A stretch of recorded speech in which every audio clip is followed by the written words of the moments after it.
Guys, ఏంటి ఇంత లేట్గా వీడియోస్ అన్నీ అప్లోడ్ చేస్తుంది అనుకుంటున్నారా? కాస్త లేట్ అయిందండి, అలాగని కోపంతో స్కిప్ చేయకండి. ఇది జాతర ముందు రోజు వెనస్డే రోజు పల్లకి వచ్చే టైంలో షూట్ చేసిన వీడియో అనమాట.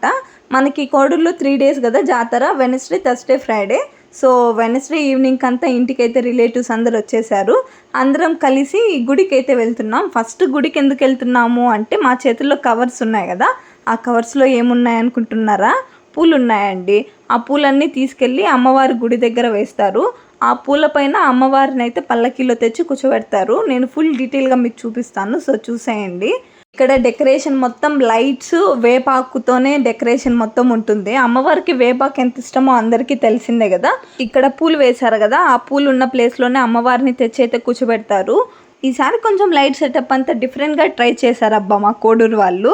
ఇంకా ఇంటికి వెళ్ళి ఇంటి దగ్గర అయితే ముగ్గేశాను. నాకు వచ్చే 4 ముగ్గుల ఒక ముగ్గు అలా వేసేసాను. ఇంకా పల్లకి వచ్చే లోపల ముగ్గు వేయాలని చెప్పి స్టార్టింగ్ మనకైతే పల్లకి టోల్ గేట్ దగ్గర స్టార్ట్ అవుతుంది కదా, సో అక్కడ ధూమ్ ధామ్గా టపాసులు అయితే పేల్చేశారు. ఇక్కడ అబ్బా ఫుల్ డిచ్లో ఉన్నారు ఒక్కొక్కరు. ఎవరు స్పృహలో ఉన్నారో లేదో కూడా అర్థం అవ్వట్లేదు. మన కోడూరు అబ్బాయిలు అబ్బా ఏంటబ్బా ఇంత అల్లరి మీరు. మా వాళ్ళు డీజేలో ఎలా ఎంజాయ్ చేశారో అదంతా కంటిన్యూషన్ నెక్స్ట్ వీడియోలో అయితే షేర్ చేశాను. స్కిప్ చేయకుండా నన్ను అయితే వెంటనే ఫాలో కొట్టేయండి. Bye guys.